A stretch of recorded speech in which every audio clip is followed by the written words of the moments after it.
ఏపీలో ప్రభుత్వ వ్యతిరేక ఓటు చీలరాదని సంకల్పించిన జనసేన అధినేత పవన్ కళ్యాణ్ సంకల్పం నెరవేరిందని ఎన్డీఏ అనకాపల్లి ఎంపీ అభ్యర్థి సీఎం రమేష్ నాయుడు స్పష్టం చేశారు. విశాఖలో కౌంటింగ్ సరళిని పరిశీలించిన ఆయన మీడియాతో మాట్లాడారు.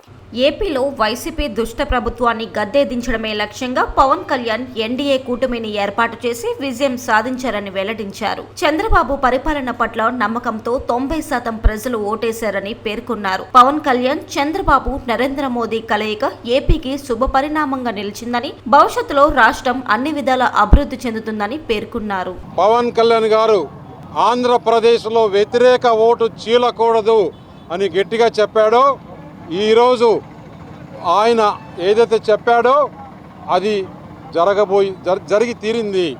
కేవలం ఆయన ఒక పట్టుదలతో ఈ కూటమి కావాలి అని కోరుకున్న దానివల్ల ప్రజలు కూడా ఆంధ్రప్రదేశ్లో జరిగిన అన్యాయాన్ని చూసి ఈరోజు దాదాపు 150 పైచిలకు అభ్యర్థులు, కూటమి అభ్యర్థులు మెజార్టీలో ఉన్నారు.